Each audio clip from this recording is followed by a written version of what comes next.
Em, bueno, en primer lugar, les agradezco mucho la participación en este evento. Le agradezco mucho a Ángela por haber aceptado esta invitación de parte del Observatorio de Historia y Política del Instituto de Historia de la Pontificia Universidad Católica de Valparaíso.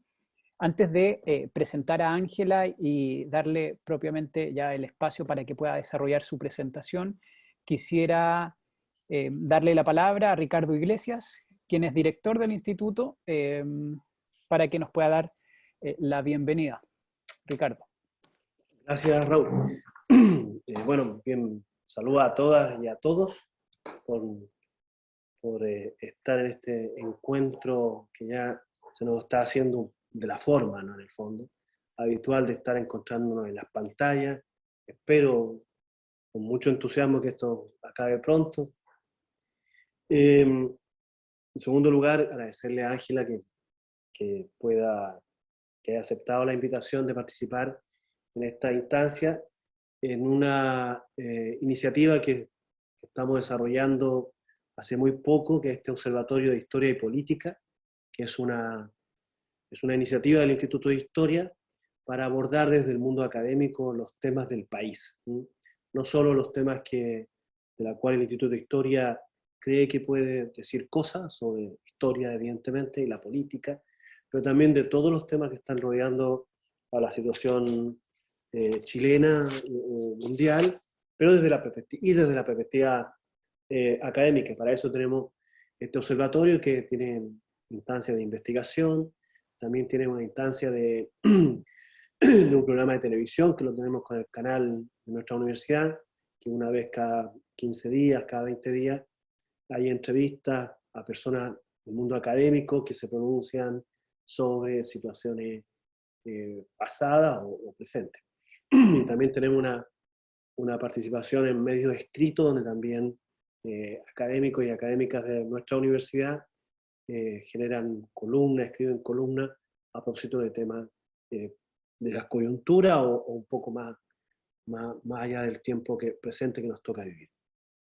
Y lo tercero, probablemente ayer o antes de ayer, no antes de ayer, en una entrevista a Chartier, que apareció en Arte y Letra, hacía una vieja defensa o una nueva defensa de probablemente uno de los objetos, no se me ocurre mejor palabra, pero probablemente puede ser cuestionada la palabra objeto, que es sobre los libros, y la defensa de los libros. Él hacía toda una defensa del libro impreso, del libro, esos olores a libro, de que nosotros los que nos dedicamos y nos gustan los libros, primero leerlos, ver las imágenes. Todavía recuerdo que a veces en nuestra formación en la universidad de pregrado, siempre había unos profesores que para nosotros resultaba un poco desconcertante, que de vez en cuando nos interrogaban en exámenes orales, en distintas asignaturas, y uno iba preparado sobre el libro, y qué era la tesis, el objetivo, y de repente el profesor va y te preguntaba qué editorial y de qué color es la tapa.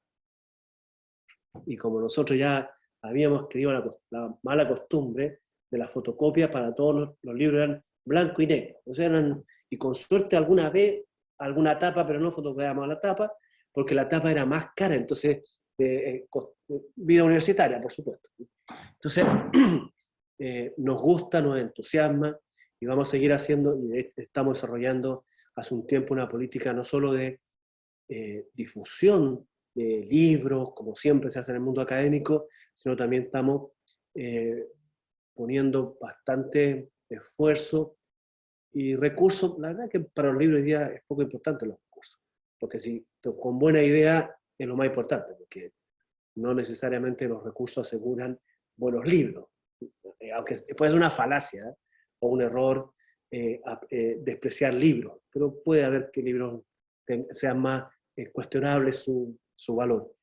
Así que en eso, Ángela y a todos los que asistimos a esto, ojalá que por mucho tiempo, a pesar que alguna vez también Peter Burke aseguraba que hay algunas cosas que se acaban, pero empiezan a convivir con los nuevos tiempos, yo espero que el libro no desaparezca, que pueda convivir con otras formas, pero que esta forma siga siendo la más importante del mundo académico, del mundo intelectual, pero sobre todo de algo que probablemente las universidades tenemos que esforzarnos mucho más, que es hacer llegar los libros a la mayor parte de la población, porque incluso los libros se están volviendo en algún sentido objetos exclusivos. Yo creo que ahí hay una tarea también para el mundo universitario. Nuevamente, muchas gracias, Ángela, y gracias a todas y a todos que participan. Vamos a participar en esta presentación, además de un tema tan coyuntural o estructural. Esa es la duda que podamos plantear. Muchas gracias. Bueno, muchas gracias, Ricardo.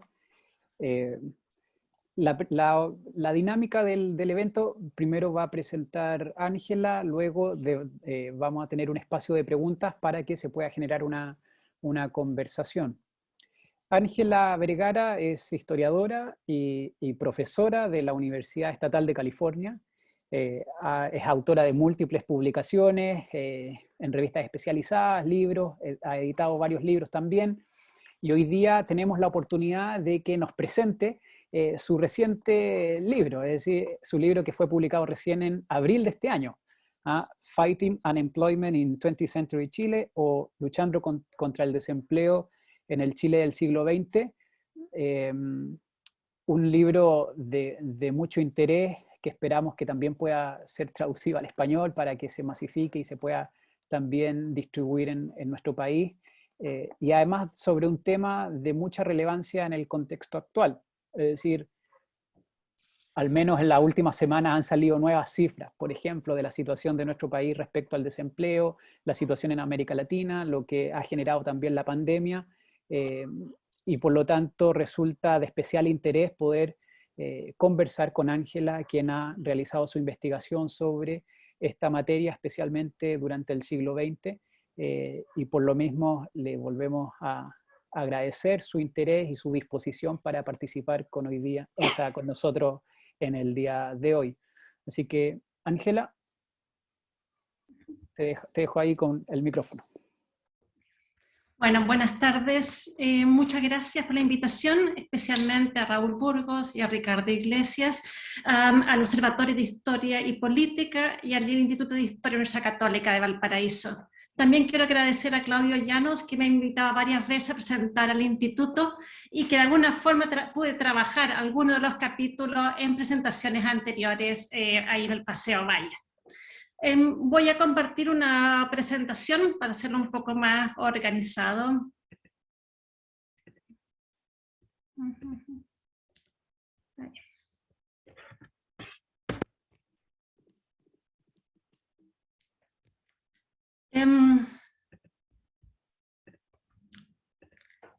Entonces, este libro, un poco la introducción, surge de una inquietud, de una pregunta, que tiene que ver un poco, que cruza, yo creo, toda la historia del trabajo, la historia de Chile, que es, por un lado, la sensación de que el desempleo no era un problema visible, que no aparecía en la estadística, que no estaba en los grandes informes económicos, con la excepción de las coyunturas de crisis. Entonces, por un lado, esta invisibilidad, y por otro lado, el hecho de que la inestabilidad laboral, el desempleo y el despido aparecía constantemente en los pliegos de peticiones de los trabajadores, de los sindicatos, en los discursos, en la demanda de los movimientos sociales. Es decir, por un lado, hay un problema que pareciera ser no importante para la clase política, para los economistas, para la estadística, y por otro lado, desde la perspectiva de las personas que trabajaban por un salario, la inestabilidad laboral y la falta de protección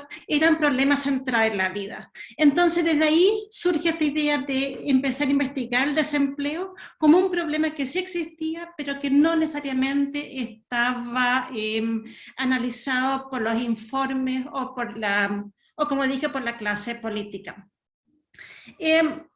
En este sentido me voy pensando, como me voy armando este libro, es que existía por un lado muy pocas protecciones o resguardos al empleo. Y si uno va mirando la historia del siglo XX, entre más pobre, con menos poder, con menos organización, más vulnerable ante los cambios económicos y las decisiones arbitrarias de los empleadores o de los patrones. Se observa además, por un lado, también que creo que hay una pregunta interesante ahí, que el empleo formal, el empleo asalariado, se vuelve de alguna forma la base de la incorporación social, política, la expectativa. Y al mismo tiempo no existían protecciones, no existía ninguna garantía que ese empleo pudiese existir o se pudiese mantener. Entonces, por un lado, una legislación social que dice que para acceder a los beneficios se requiere tener empleo formal, pero por otro lado, una legislación social que no garantizaba o no protegía el empleo. Y un poco, bien esquemáticamente, si vemos la primera mitad del siglo XX, podemos decir que la mayoría de las personas que trabajaban no estaban protegidas contra el desempleo, con la excepción de los empleados públicos y algunos empleados del sector privado. Vamos observando entonces que las leyes laborales, sobre todo si nos remontamos a la década del 20, con las primeras leyes de contrato de trabajo, no abordan el desempleo, legislan sobre el empleo, pero en realidad no regulan o no protegen frente al despido. Y la otra gran vacío es que hasta el año 53 la seguridad social, que en otros países del mundo sí cubría el riesgo de desempleo, en Chile no cubre el riesgo de desempleo. Por lo tanto, no hay una protección frente al despido arbitrario y tampoco hay un seguro de desempleo que pueda proteger a los trabajadores.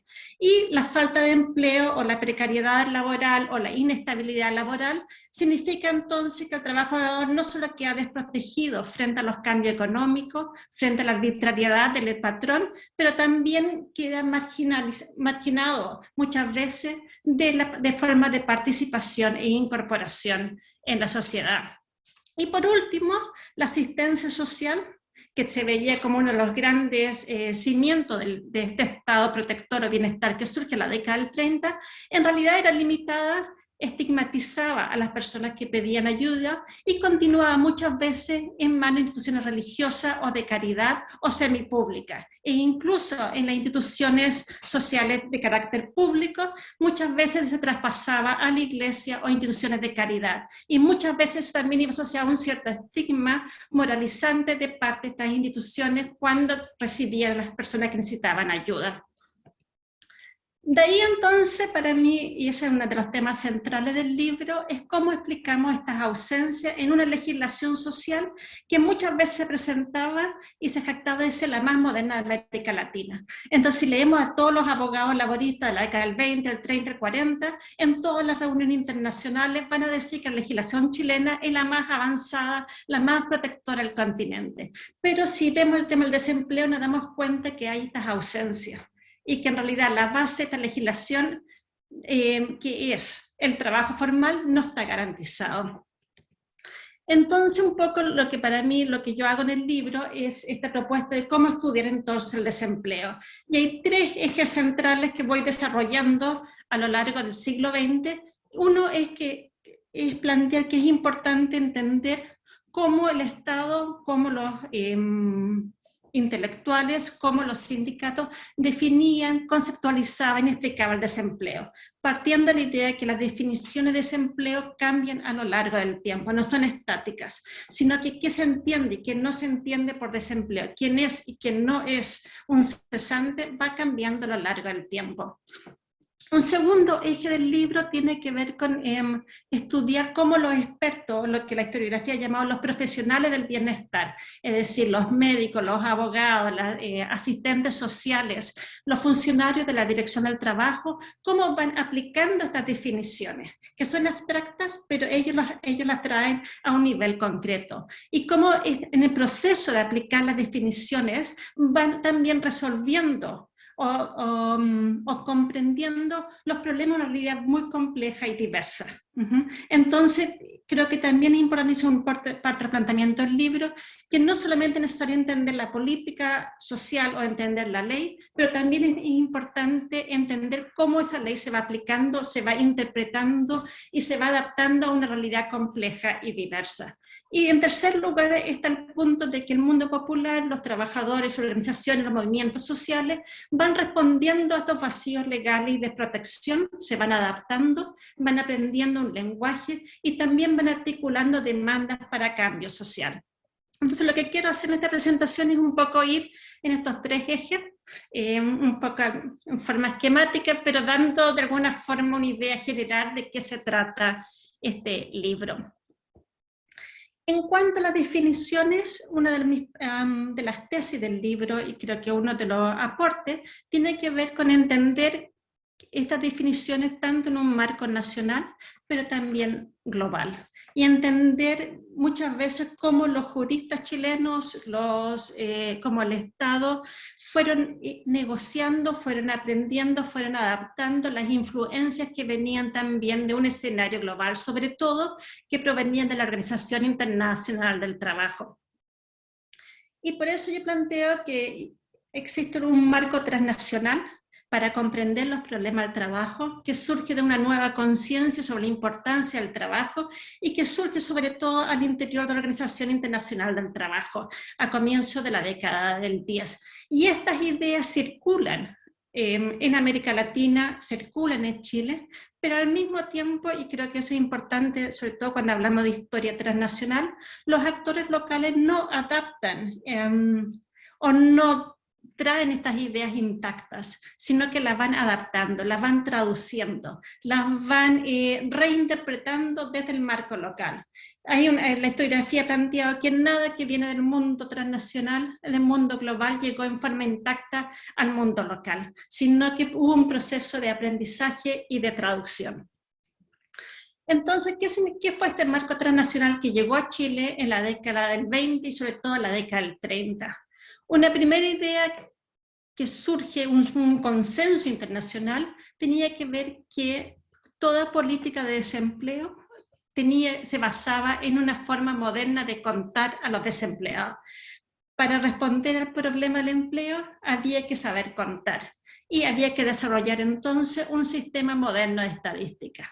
Sin embargo, esto que tú puedes decir que es un sistema moderno de estadística y que pareciera ser muy claro, en el minuto que se aplica significa preguntarse quiénes son los desempleados, cómo los cuentan, quién es o quién no es un trabajador. Y eso generó largos debates no solo en Chile, sino que en otras partes del mundo. Un segundo consenso era la idea de que era necesario establecer un sistema de oficinas de contratación o colocación público y gratuito. Es decir, sobre todo se veían los problemas de la distribución de la mano de obra, se veían los problemas de un mercado de trabajo que no actuaba muchas veces en forma moderna o en forma eficiente, y que el Estado debía hacerse cargo de colocar o de conectar a los trabajadores con los empresarios. Y para ello tenía que ser un sistema público y gratuito que muchas veces, sobre todo en la perspectiva de América Latina, reemplazara el famoso enganche, que era un sistema corrupto y que había llevado a todos los abusos del principio del siglo XX. Y el tercer consenso tenía que ver que debía existir alguna forma de seguro de desempleo, que la seguridad social no solo tenía que hacerse cargo de la vejez, no solamente tenía que hacerse cargo de los accidentes y de la salud, sino que también tenía que hacerse cargo del desempleo. Y por lo tanto tenían que haber prestaciones, tenían que haber seguro, tenía que haber algún tipo de compensación. Sin embargo, este tercer punto fue el punto más controvertido de todas las influencias internacionales, que llevó a largos debates, como voy a analizar al final, que tenía que ver un poco hasta qué punto países como Chile estaban, como decían los expertos, preparados o listos para implementar una forma de seguro moderno.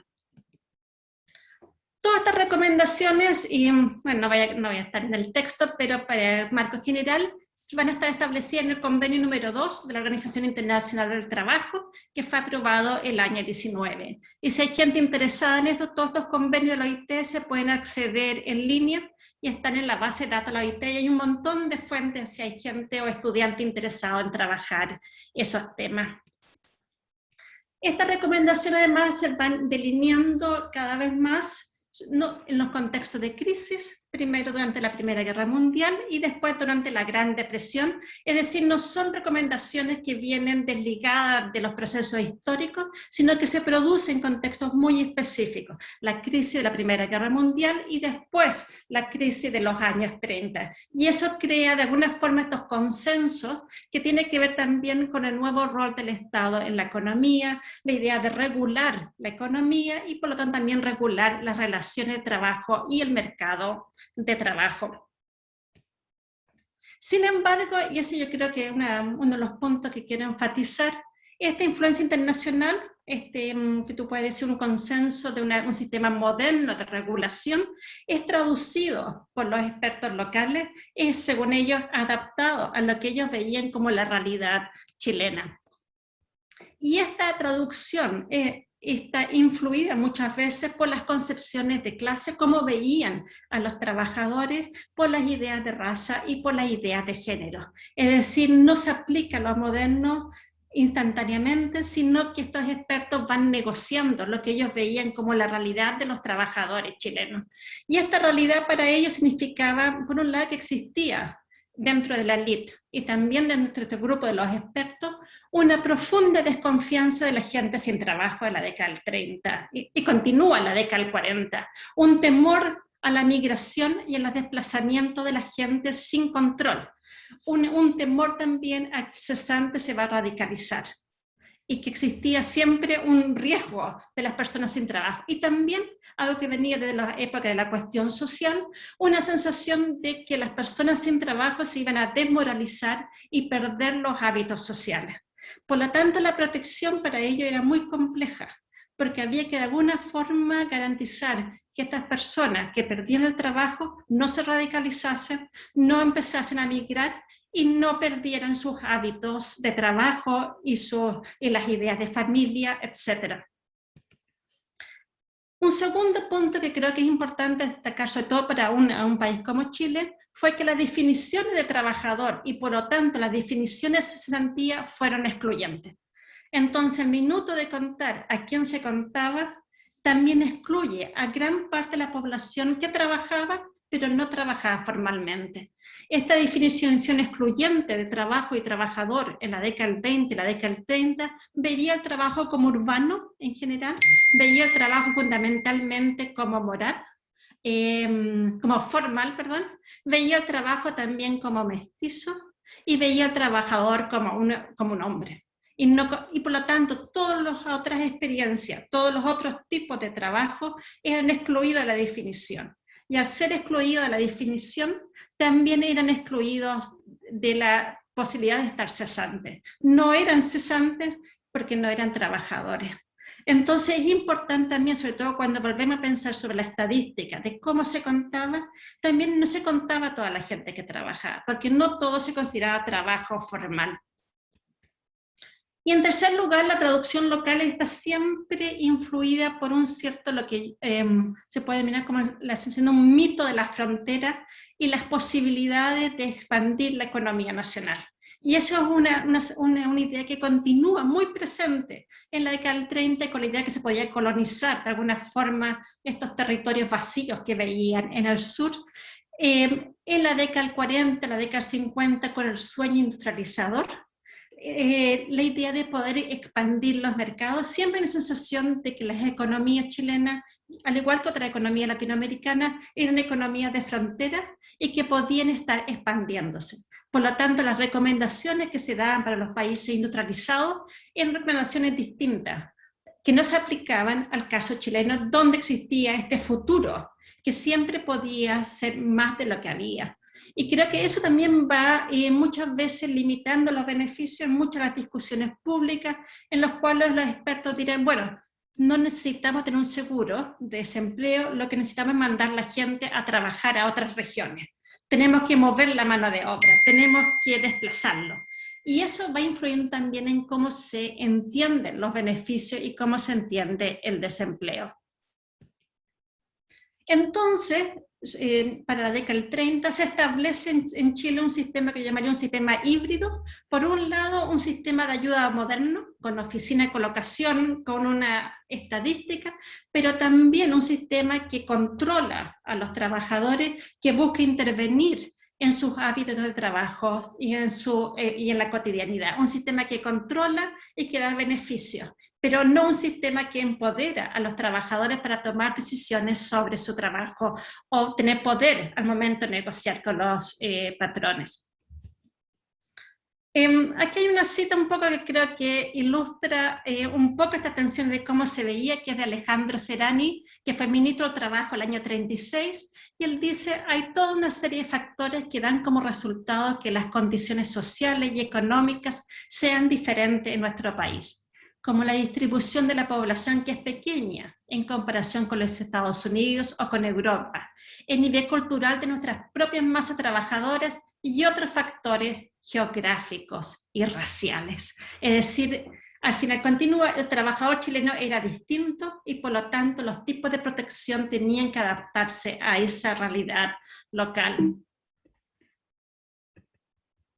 En otra cita, quiero mostrar solamente la última parte, que es una tesis de una abogada del año 45, en donde ella se opone al seguro o a incluir el desempleo como parte de los riesgos sociales.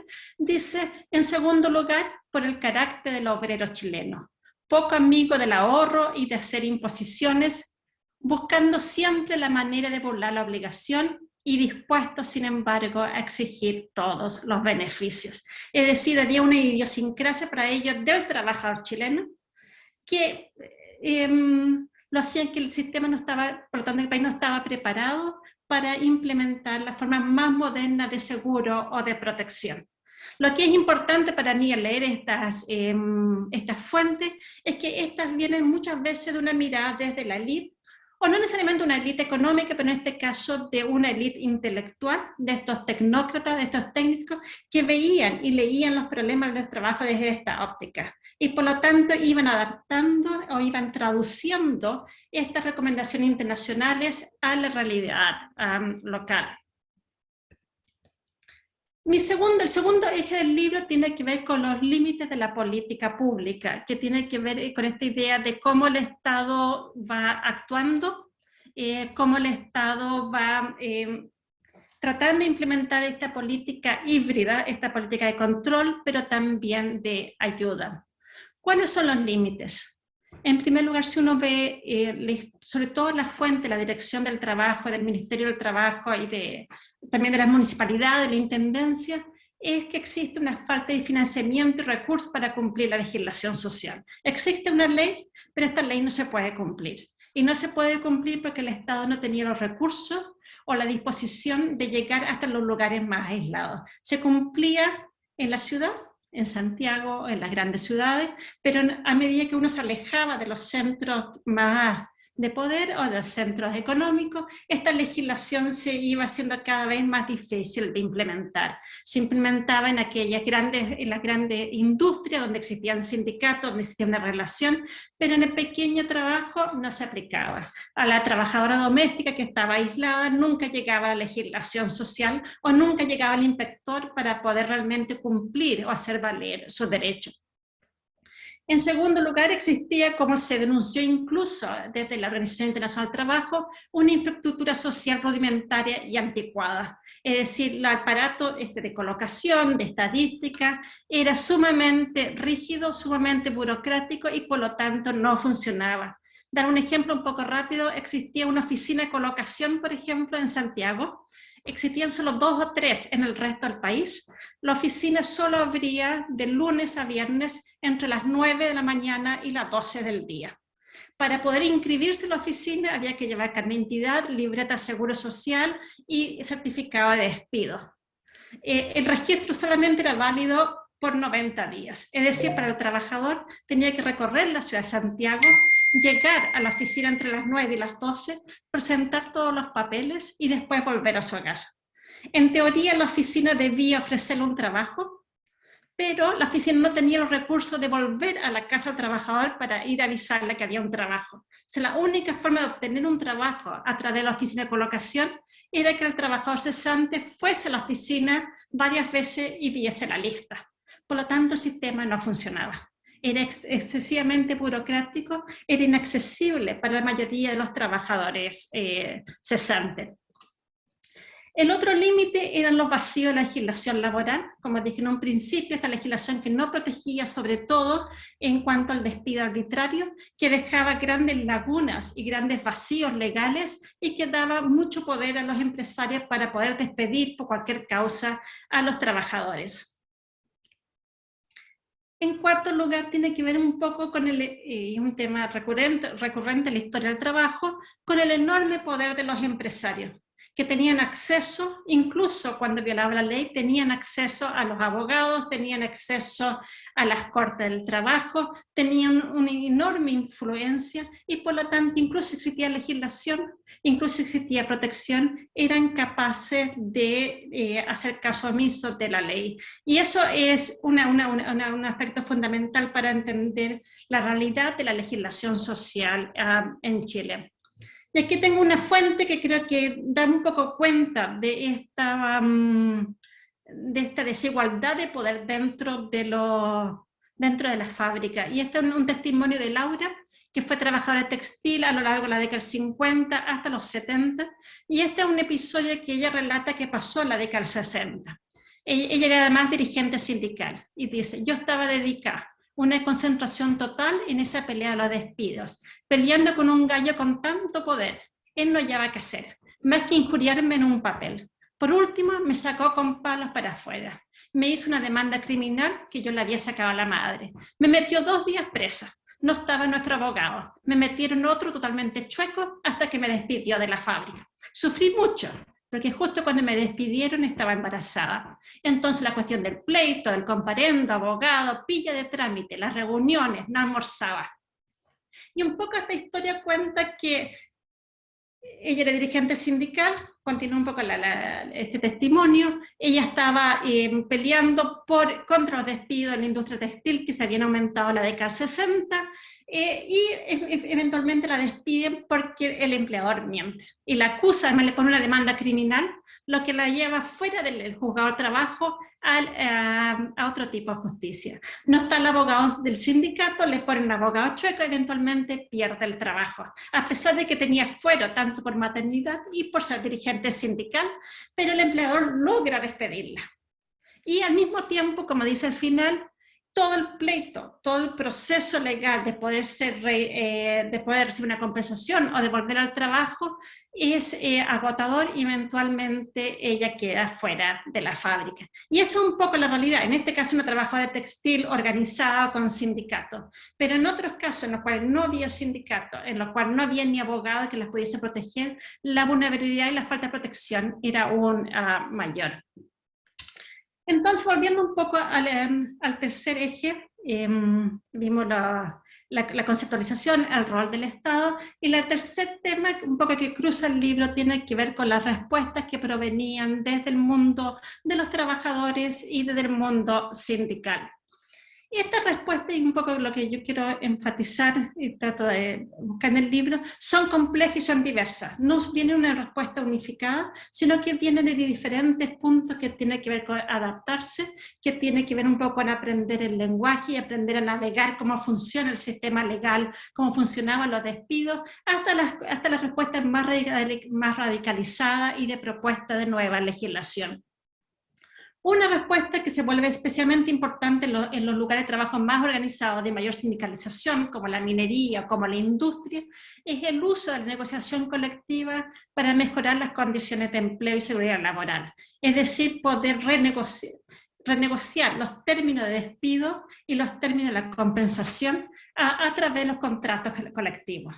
Y se va dando un caso de que muchos trabajadores tienen una situación legal mejor que la mayoría de los otros trabajadores porque lograron negociar a través de los pliegos de peticiones, ya sea que tiene una indemnización de 15 o 30 días de año de servicio, ya que tienen diferentes causales de despido, etc. Pero son mejoras que se van logrando a partir de la negociación sindical y son muy específicas.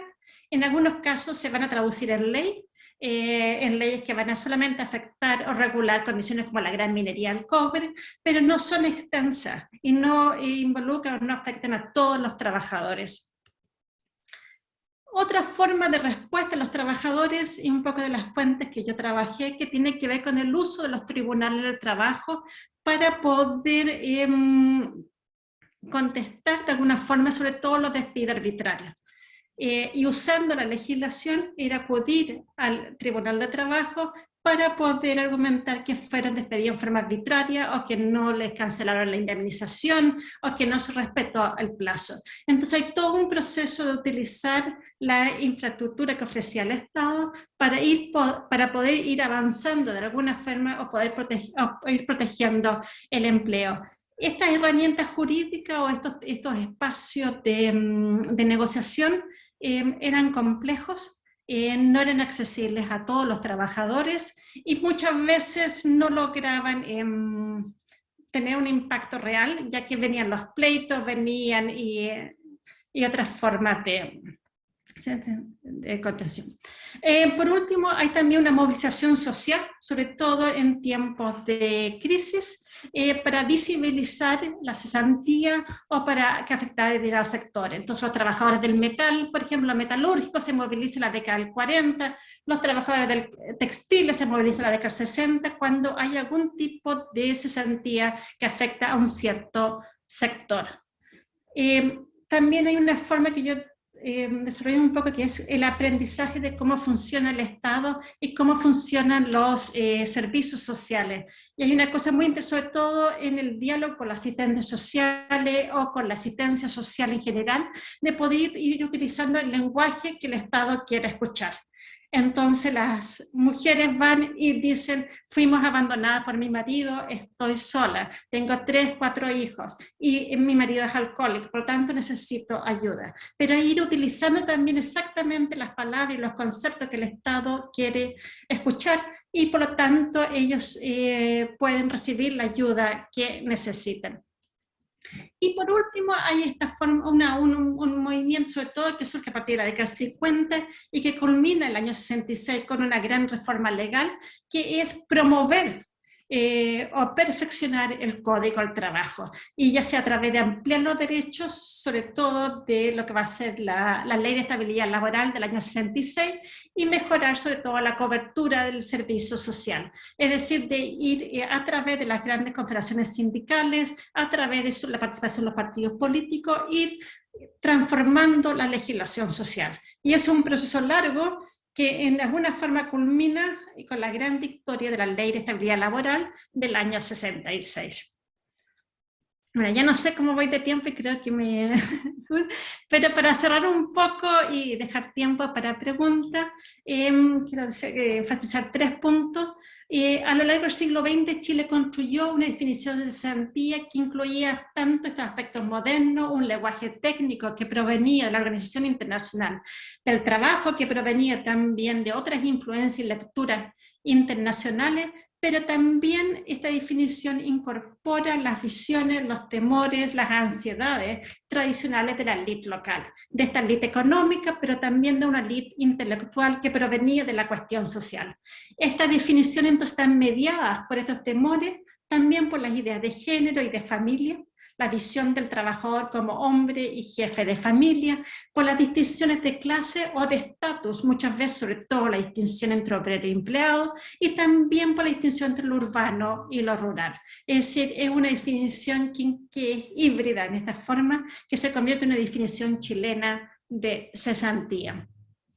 En segundo lugar, es la importancia de realmente de investigar, sobre todo yo creo que es una pregunta también más amplia para la historia social, la historia de las políticas sociales, de entender cómo funcionaban los beneficios, el acceso y las instituciones. Es decir, ir más allá del texto de la ley, ir más allá de la tesis, existía una legislación social, o existía un estado de bienestar o un estado protector, y comprender mejor cómo este estado funcionaba, cómo se entregaban los beneficios, incluso en ese día a día de la entrega de beneficios, qué significaba para una persona tener que viajar de la periferia de la ciudad al centro de la ciudad para poder inscribirse, qué significaba tener la libreta al día, qué significaba poder obtener que el empleador firmara el certificado de desahucio, todos esos trámites, cómo funcionaban. Y yo creo que una vez que uno empieza a entender esos trámites, uno puede empezar a también entender los límites de este estado social que se fue construyendo en la década del 30.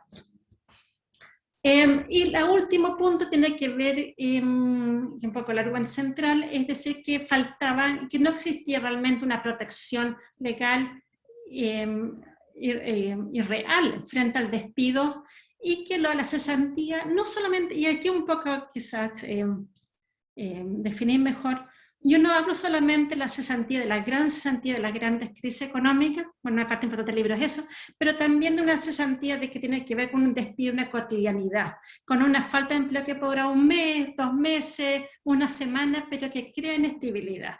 Y esa cesantía, tanto la gran crisis, pero también este diario vivir, de alguna forma con el despido, se convierte en uno de los grandes temores de los trabajadores, y por lo tanto la protección del empleo en una de las demandas centrales del movimiento sindical. Eso, gracias. Bien, muchas gracias Ángela por la interesante presentación. Y bueno, ahora quisiéramos dar el espacio para poder conversar, si es que hay preguntas, comentarios sobre la presentación de Ángela, de manera tal que podamos aprovechar este momento también con ella. ¿Algún interesada en realizar alguna pregunta o un comentario? Tengo por ahí Claudio Llanos y la mano de Nicolás Baeza, pero de Nicolás Gómez, o está aplaudiendo. Ya, Claudio Llano y luego Nicolás. Hola Ángela, ¿qué tal? Oye, no podía ser más que bienvenido a este libro en estos momentos, ¿no? Es un trabajo, estoy leyéndolo, todavía no lo termino, así que no voy a poder hablarte completamente del libro, pero te quería hacer bueno, aparte decir algo que creo que es bien relevante, creo que las mismas dinámicas históricas en cierta medida ajustan nuestra epistemología, ¿no? Yo creo que las dimensiones de lo que está ocurriendo hoy día a nivel no solamente nacional, sino que global, no me extrañaría que tu libro plantee también, es señal de un creciente interés por estos temas, y eso creo que hace justicia a un problema, a un fenómeno que es muy relevante, ¿no? Que es la relación laboral, las protecciones sociales del trabajo, etc. Pero ahora viene mi pregunta, que son dos preguntas, ¿no? Una porque yo veo que el libro lo publicó Pittsburgh, ¿no? Sí, la Universidad de Pittsburgh y en Pittsburgh también se funda la American Federation of Labor, ¿no? A finales del siglo XIX. Y una de las consignas de los movimientos de trabajadores industriales desde el siglo XIX, en cierta medida, era disminuir la cantidad de horas de trabajo, ¿no? Para aumentar la demanda de trabajo, ¿no? La demanda de trabajo, como es decir, menos jornadas más reducidas, 8 horas, que aumentarán, ¿no? La disponibilidad de empleo, ¿no? La demanda de trabajo. Por lo tanto, esa es la primera pregunta. ¿En Chile tú ves esa discusión dentro del movimiento de trabajadores? Es decir, ligar las 8 horas de trabajo, porque ligar la lucha por la jornada de trabajo a una disminución del desempleo, primero. Porque muchas veces las respuestas que hay en la literatura son bastante institucionales, ¿no? Se legisló, se hizo esto otro, y lo interesante de tu trabajo es que tú también le das voz a las demandas, ¿no? Eso es importante, creo yo. Y segundo, por el lado de los argumentos del gran empresariado, o los argumentos técnicos, ¿no? Esa es mi otra pregunta. ¿Cómo encontraste, cómo ves tú el tema de cómo ocurre este argumento del costo del trabajo? Es decir, algo que hemos conversado, ¿no? ¿Cuánto significa dentro de la discusión político-empresarial, ¿no? Y digo político-empresarial porque hay relaciones en cierto momento, el tema de ver las demandas laborales relacionadas con seguros, subsidios o lo que sea, como un daño al mercado laboral. Y me acuerdo de una de las citas de tu libro, cuando Carlos Ibáñez del Campo dice hay que sacrificarse por la patria, ¿no? Y aceptar quedarse sin trabajo, ¿no? Quedarse sin trabajo. Entonces, este argumento, ¿no? Mientras más derechos tengan los trabajadores, más caro sale el trabajo, por lo tanto, menos gente va a ser contratada. ¿Cómo ves tú este despliegue también de argumentos? Eso nomás. Ángela, antes de responder, quizás podemos hacer una tanda de preguntas y luego responde, ¿te parece? Ya, Okay. Nicolás. Sí. ¿Contesto una por una entonces? No, ¿O la hacemos una acumulamos? La tanda. acumulamos. Okay. ¿La acumulamos mejor? Sí. Nicolás y luego Ricardo. Sí, hola, ¿qué tal? ¿Cómo están todos, todas? Gracias por la charla, profesora. Y espero también pronto poder leer el libro, que sin duda me es muy útil a mí particularmente a los estudios que estoy realizando en este momento, que se enfocan principalmente justamente en lo último que decía el profesor Llano, el poder de los empresarios, básicamente los empleadores. Y en ese enorme poder de los empresarios justamente es donde me gustaría como un poco ver si se puede profundizar un poquito en un par de cositas.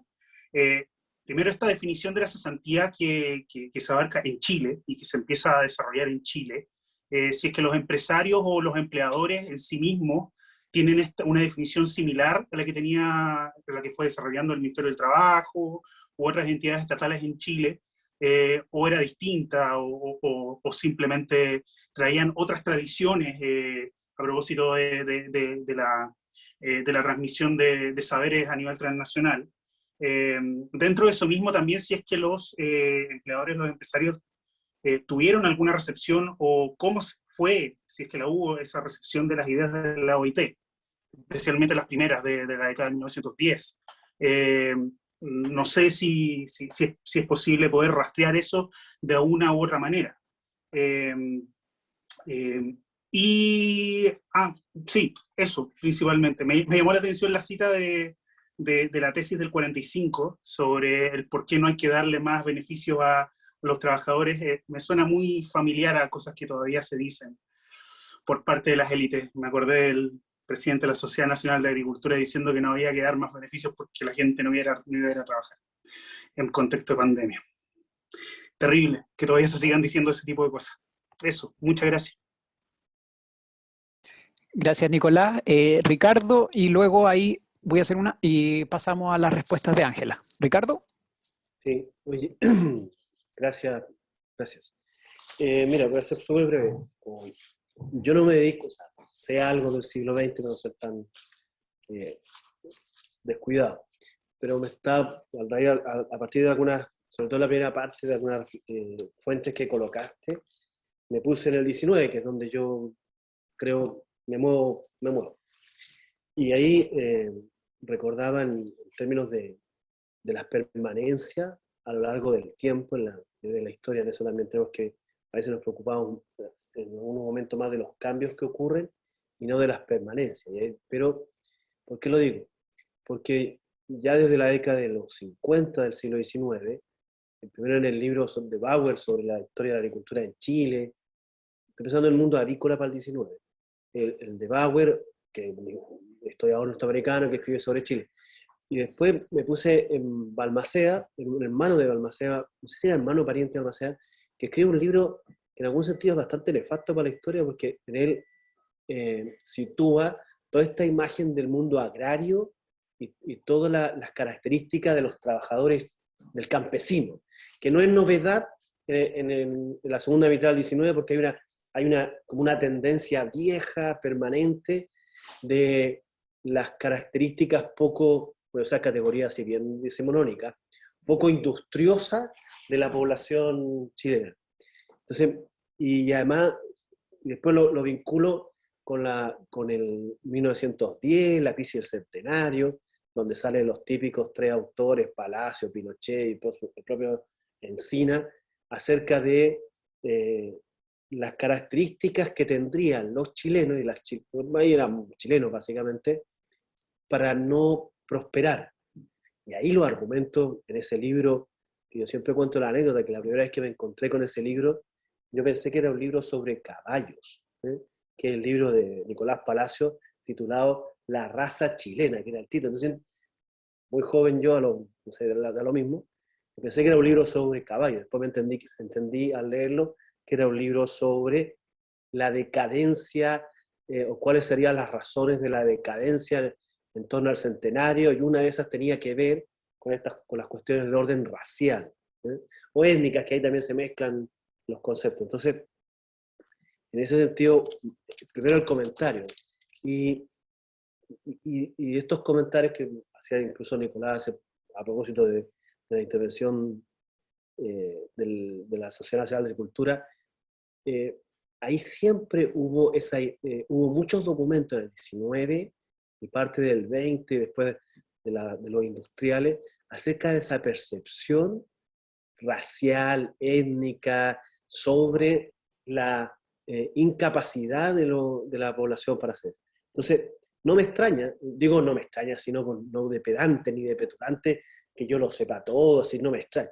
Pero en un sentido sigue permaneciendo esa imagen sobre la población chilena en general, y cuáles son menos dados o más dados.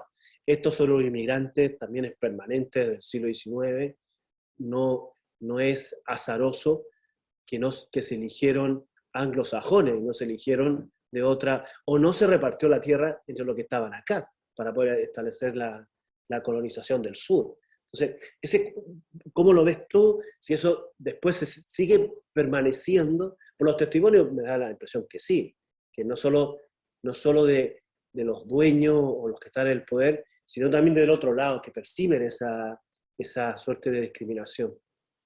Eso, Ángela, muchas gracias. Vamos a que responda Ángela ahora y luego comenzamos una nueva ronda con Andrea. ¿Ya, Ángela? Ya, entonces respondo algunas y... Ya, son varias, pero empezando con Claudio, creo que eran como 3 o 4 preguntas, pero sí, con respecto a las 8 horas y con respecto desde trazar un poco esta demanda desde fin del siglo XIX, y con respecto al desempleo, y si de alguna forma reducir la jornada tenía que ver también con dar trabajo a todos. Creo que uno de los sectores donde se puede observar ese debate, sobre todo en Chile, es en los trabajadores portuarios y los trabajadores marítimos, a través de la discusión de lo que se llamaba la redondilla. Entonces, no solamente a través de la discusión de las 8 horas, pero en la forma en la cual los sindicatos o las organizaciones de trabajadores pudiesen controlar el mercado laboral. Es decir, es en ese grupo que se va dando, yo creo que las discusiones más tempranas y más exitosas de poder regular el mercado de trabajo. Yo creo que ahí los trabajos de Camilo Ballesteros, que ha trabajado un poco en la Universidad de Santiago, ha trabajado la redondilla, sobre todo en el puerto de Iquique, se va observando ahí los esfuerzos por controlar el mercado de trabajo y la demanda, y una cierta conciencia que repartir el trabajo en forma más equitativa también es una respuesta al desempleo, de garantizar que todos tuviesen trabajo. Con respecto a los empresarios y cómo se va articulando en este discurso, un poco tanto era una de las preguntas de Claudio como también la pregunta de Nicolás. Sí, los empresarios van articulando muy tempranamente la idea de que la legislación social es un costo. y que por lo tanto encarece la mano de obra, y que cualquier tipo de regulación limita sus habilidades de poder prosperar y de poder dar trabajo. Y es un argumento que está muy presente a lo largo de todo el siglo XX. También está cruzado con una sensación de que todo tipo de presencia de la Dirección General del Trabajo es una forma de intervención en el quehacer económico de la empresa. Y hay esfuerzo por limitar la entrada de los inspectores, por sobornar a los inspectores. Hay toda una forma de tratar de influir sobre la Dirección del Trabajo para que no se aplique la ley. Pero está muy claro, muy tempranamente, ese discurso de los empresarios de que es un costo y de que por lo tanto no debería cumplirse o debería, por lo tanto, eliminarse este tipo de regulaciones. También hay en los empresarios que quizás no articulado tan formalmente, pero como práctica, la práctica de evadir la legislación social. Y es una práctica constante. Hay, por ejemplo, un informe del Servicio de Seguro Social de la década del 60, donde dicen que las pensiones son tan bajas, no porque la gente no haya trabajado, sino porque se ha evadido la ley. Y por lo tanto los empresarios nunca pagaron las cotizaciones, ni firmaron o no declararon el salario por lo que era. Es decir, hay un esfuerzo sistemático de los empresarios por evadir la legislación social. Y eso también es parte un poco del discurso. Yo no profundicé tanto, yo creo, en estas ideas raciales, como menciona Ricardo, de que están muy presentes. Para mí no fue un estudio que yo pueda decir de las ideas de los empresarios, cómo veían la clase obrera o cómo veían los trabajadores, pero lo que traté de mostrar es que estas ideas, sobre todo de raza, estas ideas, esta desconfianza, estas ideas de que los trabajadores no ahorraban, influyen en la legislación e influye en la forma en cómo se definía el trabajo. Entonces no es un análisis de las ideas, pero es más bien porque creo que ha sido estudiado y, como tú señalas, ha sido ampliamente documentado. El punto que yo quería hacer en este libro, de una forma, es señalar que estas ideas influyen también en qué se entiende por trabajo y no trabajo, y también en este grupo de prestaciones sociales que no habías estudiado, que son las prestaciones de desempleo. Y creo que una de las cosas interesantes es, en ese sentido, es como esta desconexión que se tienen muchos los expertos, decir somos modernos, vamos a traer la legislación moderna, somos empresarios modernos, pero en realidad nuestros trabajadores no son modernos y por lo tanto no podemos aplicar esta legislación. Y creo que eso es el debate interesante que se da con respecto al desempleo. También en cuanto a estas ideas o estas percepciones, y que tiene que ver también un poco con el discurso empresarial, estoy juntando las preguntas, es que hay siempre una queja de los empresarios que el problema no es la cesantía, sino que es la escasez de brazos. Y es una queja que viene de muy lejos, ya en el siglo XIX, es la idea de que el mercado laboral no funcionaba.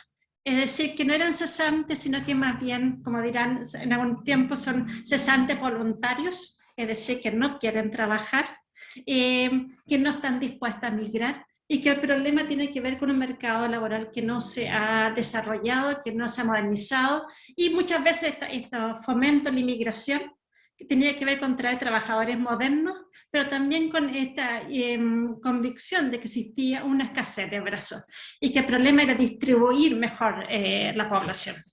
Eso. Muy bien, muchas gracias, Ángela. Tenemos nuevas preguntas de Andrea y luego José. Andrea, por favor.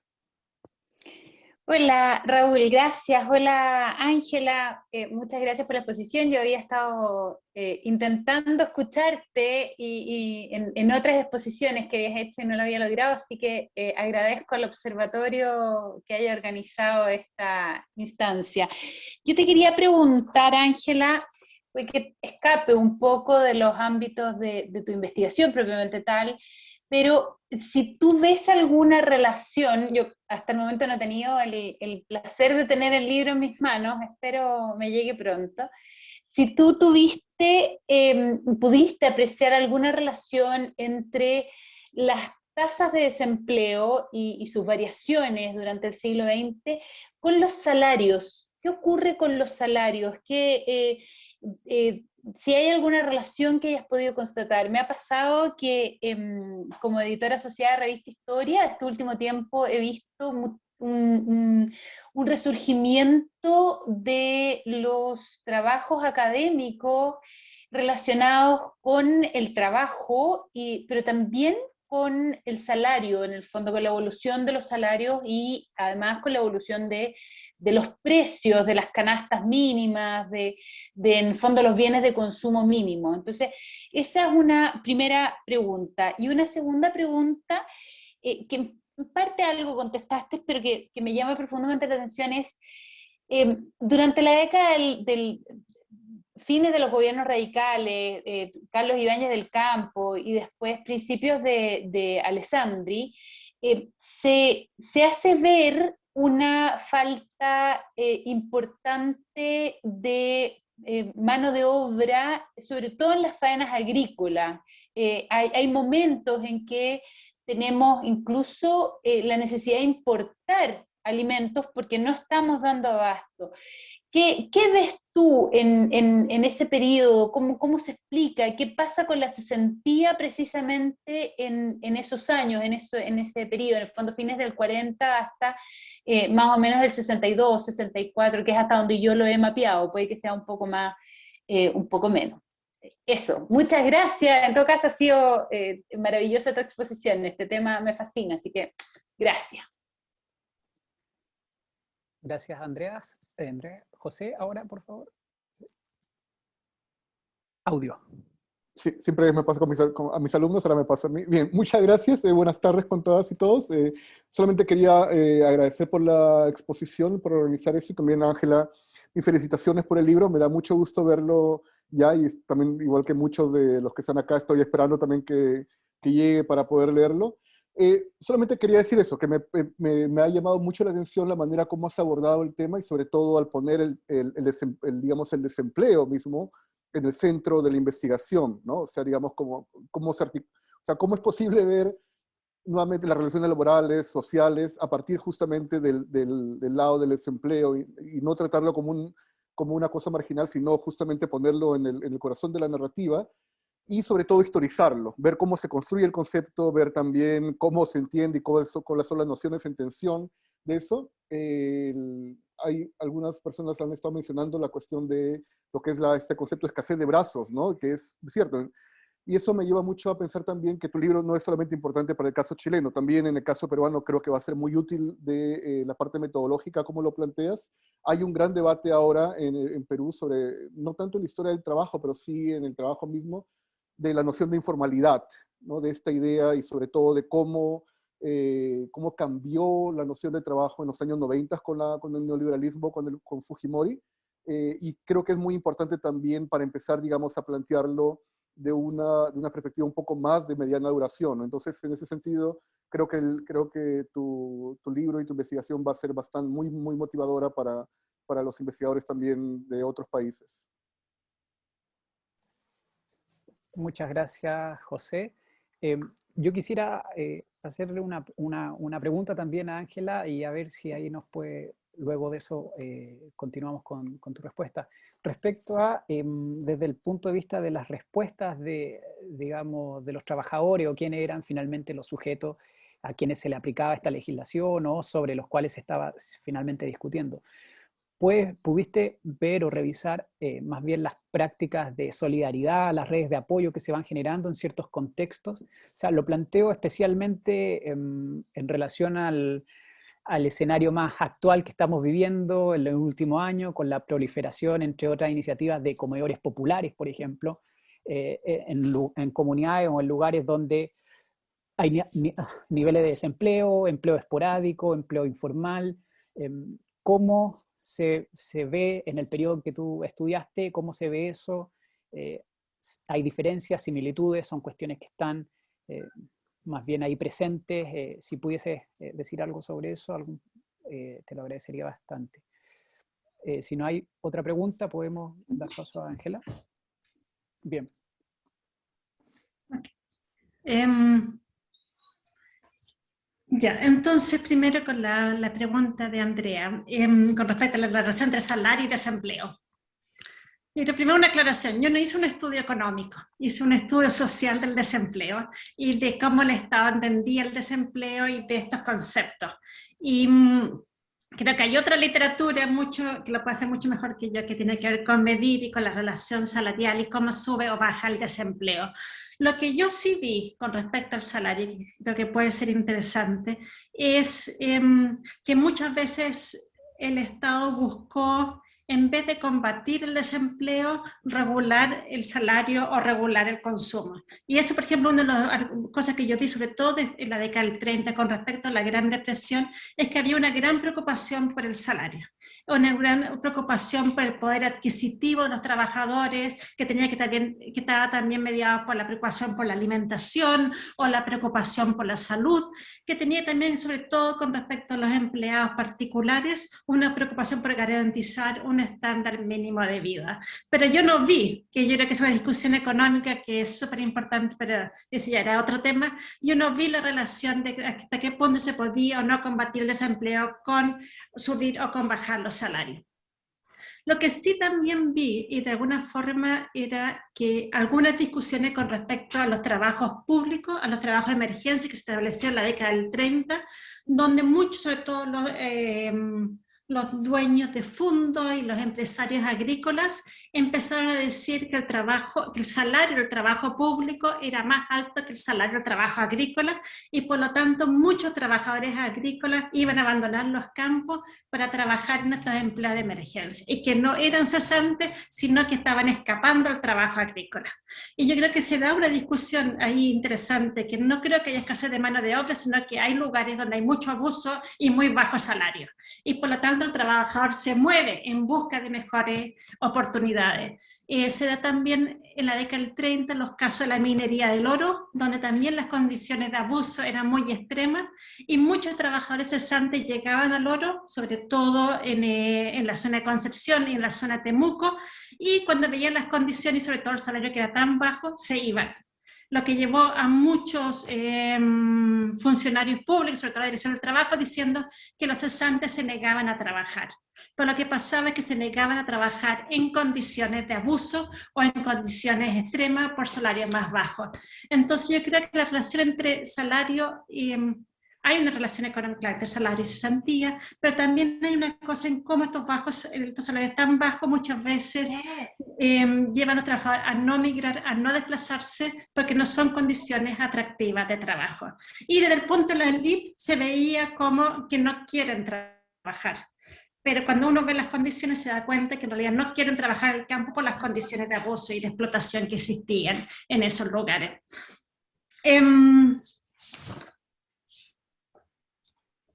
Con respecto, José, sí, bueno, yo creo que hay, hemos hablado de estos temas antes, de estas percepciones, de estas como ideas morales sobre el trabajo, que creo que son, están muy presentes, sobre todo yo creo además a lo largo después del siglo XX, cuando ya desaparece un poco ese discurso moralista de comienzo de la cuestión social, pero continúa con una cierta estigmatización del cesante, de que el cesante va perdiendo su identidad o va perdiendo su condición de trabajo, se va desmoralizando, aunque ya no es el mismo tipo de discurso del comienzo del siglo XX, pero continúa en este momento de crisis, de que de alguna forma el cesante se va a alcoholizar, que el cesante va a abandonar a su familia. Hay todo un discurso moralizador con respecto al trabajo, pero al mismo tiempo, y yo creo que eso es lo interesante, no se busca protegerlo. De alguna forma el trabajador que tiene que vivir la cesantía, tiene que vivir posibilidad de desmoralización, pero no hay ningún esfuerzo del Estado por protegerla, porque la única protección que va, sobre todo cuando en los debates de la década del 30-40, sería darle trabajo. Entonces, cuando se habla de ayuda social en la década del 30, se dice que no se le puede dar ayuda social al trabajador hombre porque se va a desmoralizar. Se le puede dar ayuda social a la mujer, a los niños, al inválido, al que no puede trabajar, pero no se le puede dar ayuda social al trabajador porque perdería sus hábitos y se acostumbra. O sea, hay todo este temor y que cruce. Yo creo que hay muchas comparaciones con el resto de América Latina. Raúl, con la respuesta, yo creo que esa es una respuesta, no tengo la respuesta en esta forma de sociabilidad popular y creo que eso sería uno de los temas más interesantes de seguir explorando. En la década del 30 yo vi algunas instancias, por ejemplo, de conflicto en el cual los sindicatos o algunas organizaciones sociales dicen que ellos quieren administrar la ayuda social y no tener que ir al albergue, no tener que ir a la olla que administra a la visitadora. Es decir, ellos quieren tener control sobre la ayuda social. También hay algunas formas, pero yo no tenía la fuente para poder examinarlo, de creación de ayuda, de organizaciones alternativas fuera del Estado, pero yo no las vi. Es decir, hay fuentes para la década del 80, con las ollas comunes, comprando juntos, pero para la década temprana yo no las encontré. Sé que están ahí y creo que ese sería un lindo tema de investigación, pero cómo se organizaban, de dónde sacaban recursos, cómo sobrevivían, no tengo la respuesta. Es decir, lo que hay sobre todo son en sindicatos que tenían altas tasas de cesantía y lograban reorganizarse y distribuir ayuda. Pero no sé a nivel de barrio o a nivel de otro tipo de espacio. Por ejemplo, tengo fuentes con respecto a la minería del carbón, cuando vivieron largos periodos de cesantía en la década del 30, se organizaban, distribuían desayuno a los niños, etc. Pero son sobre todo lugares, las fuentes que tengo son espacios dentro de trabajo organizado. No sé a nivel en otro espacio, todo que sería interesante a nivel barrial o de otros territorios.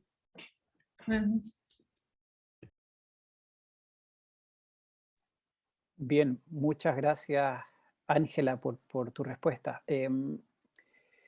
¿Alguna otra pregunta o comentario sobre? Ya veo ahí, Claudio Llanos, por favor. No, es que es inevitable. Gracias, Ángela.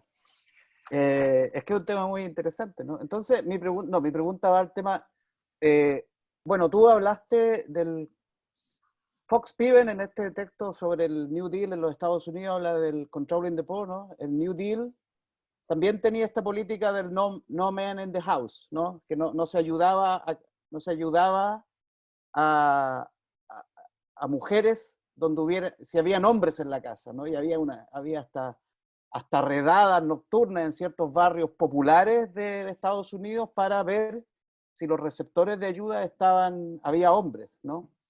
Y esto involucraba toda esta estigmatización. Dicho esto, mi pregunta tiene que ver entonces con el concepto de trabajo y desempleo de la mujer femenino. O sea, ¿cómo se enfrenta? Porque las mujeres, históricamente, como el ser humano, ha trabajado, ¿no? Ha generado, transformado, ¿no? Pero la discusión política no reconoce o ha tardado en distintas maneras de reconocer el trabajo doméstico como trabajo, ¿no? Incluso por ahí más de algún filósofo dice que existe el trabajo material y el trabajo simbólico. El de la mujer sería trabajo simbólico, ¿no? No sería trabajo material, es decir, el trabajo en la crianza tiene que ver más con cuestiones simbólicas que con cuestiones materiales.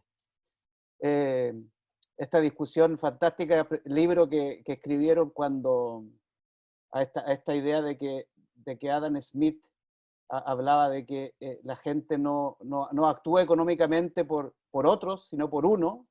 Y está esta economista feminista que escribió el libro ¿Quién le hizo la cena a Adam Smith? ¿No? O sea, toda esta cosa de que Entonces, el tema del trabajo de la mujer.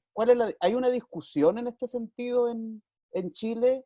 ¿Cómo se aborda el tema de la mujer madre? Porque también tenemos el tema de las características de la familia popular, ¿no? El ausentismo masculino, etcétera, ¿no? Entonces, ¿cómo lo has visto tú? O si es un tema que es más complejo de revisar también, ¿no? Eso. Solo que ahí quisiera agregar... Ahí está, sí. ¿Ángela? Ya. ¿Sí? ¿Hay otra pregunta o contesto? ¿no? No, solo iba a agregar ahí que es, además lo que plantea Claudio es muy importante en el contexto actual del proceso constituyente, sobre todo el trabajo doméstico, trabajo de cuidados no remunerado, resulta importante. Ahora sí, nadie más. Ok, con respecto a la mujer y la familia, empezar por ahí y juntar con el trabajo doméstico. No se aborda, se ignora el empleo femenino como problema de cesantía. Toda la discusión que en la década del 30, si bien había muchas mujeres que trabajaban en forma formal, hay muchas mujeres que son jefas de hogar, que mantienen a su familia, el discurso es que la cesantía es un problema masculino. Y que el riesgo, y que tiene que ver de nuevo con esta idea moralizante, porque el riesgo de la pérdida del trabajo no es para la mujer, sino que es para los hombres que se van a desmoralizar. En la literatura europea, por ejemplo, en las conferencias internacionales del trabajo, hay alguna discusión de trabajo femenino en la década del 10 y la década del 15, de la que yo leí, pero son muy pocas. Y allí hay todo un debate de que si la mujer pierde el trabajo se va a prostituir. Por lo tanto, también hay este daño moral. Pero en el caso chileno hay poco. Si bien hay esfuerzo, por ejemplo, de las costureras de organizarse y de combatir la cesantía, sobre todo a comienzos del siglo XX, no están dentro de las preocupaciones del Estado.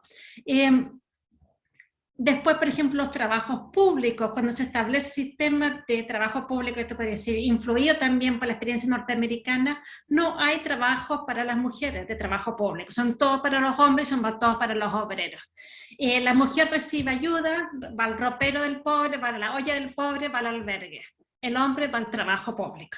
Y eso tiene que ver, como también es parte de tu pregunta, con las concepciones de familia, porque toda la política social se establece en una idea patriarcal de la familia. Y eso está muy claro en la construcción del Estado y las políticas sociales desde la década del 20. Y el desempleo es parte de eso.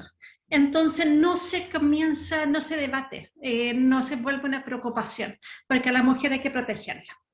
Con respecto al trabajo doméstico, es uno de los espacios, yo creo que donde de mayor vulnerabilidad frente al despido.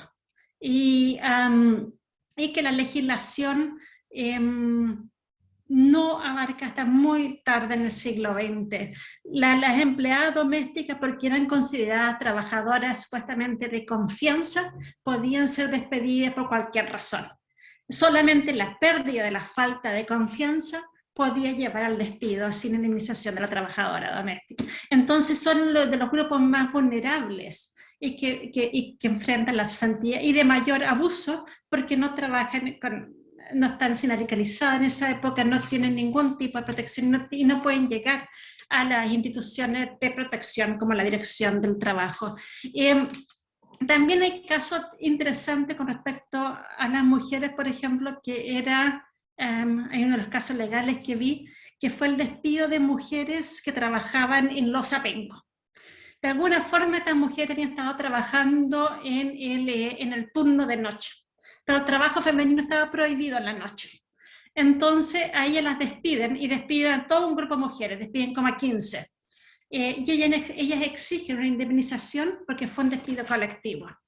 Cuando llegan al tribunal, le dan la indemnización, pero el caso pasa a la Corte Suprema y eventualmente se dice en realidad no tienen indemnización porque nunca debían haber estado empleadas en la noche. Por lo tanto, no podían estar trabajando y por lo tanto no podían haber perdido el trabajo y quedan sin indemnización.